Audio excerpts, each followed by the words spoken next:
In college, I spent a semester abroad in Senegal. I went, as I think many Black Americans do, in hopes of forging a connection with the continent that my ancestors had been stripped from several generations ago.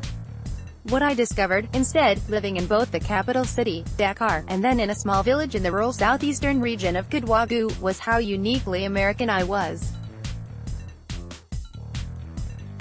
It can be cliché to say that soccer is the great cultural bridge, but sometimes clichés are so simply because they are true.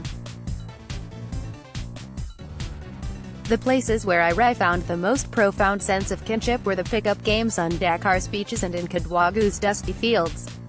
In each game, players would pretend to be stars from the country's national team.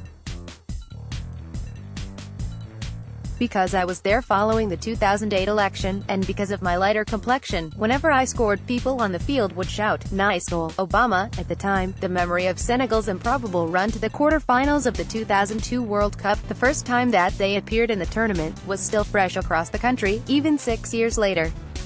Senegalese fans reveled in the fact that, in their first ever match they had defeated France, the country that had colonized them until 1959, with a historic 1-0 victory. The match is the stuff of legend. Most people in the country could tell you exactly where they were when Papa Bouba Diop scored the game's lone goal. It took the Lions of Teranga 16 years to make it back to the tournament, but, on Tuesday, in their opening match against Poland, they added another chapter to their fabled World Cup story. More coverage of the 2018 World Cup from The New Yorker. Poland, led by the striker Robert Lewandowski, entered the match ranked 8th in the world. They were not expected to have a difficult time with the small West African nation. But Senegal took the lead in the 30th minute, when the Senegalese midfielder Idrissa Gueye's 20-yard shot deflected off the Polish defender Thiago Chonik's shin and into the net. Somehow, this was not the most surprising moment. In the 60th minute, the Polish midfielder Grzegorz Krychowiak, who was just inside the center circle, played a back pass to Jan Bednarek. Krychowiak, however, had not seen that the Senegalese forward Mbaye Niang had been let back onto the right side of the field by the referee, and was standing inconspicuously near the sideline.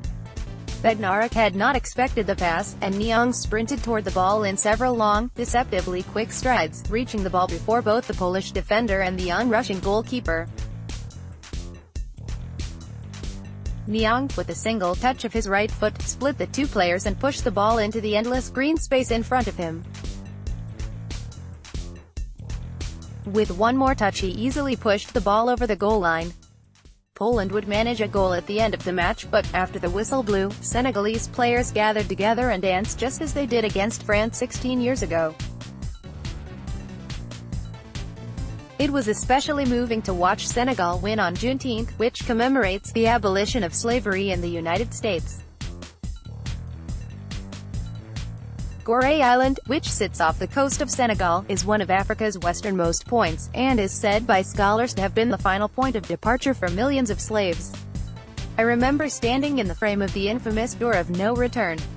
I remember the smell of sea salt carried by the ocean's mist, and remember being unable to fathom what such a scent might be like when commingled with the scent of hundreds of chained bodies herded into tight corridors. When I studied abroad, I was aware always of the distance between me and the Senegalese, no matter the shared bonds of heritage.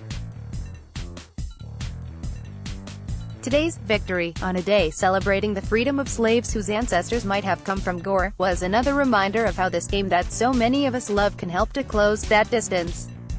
And that felt like something worth holding on to.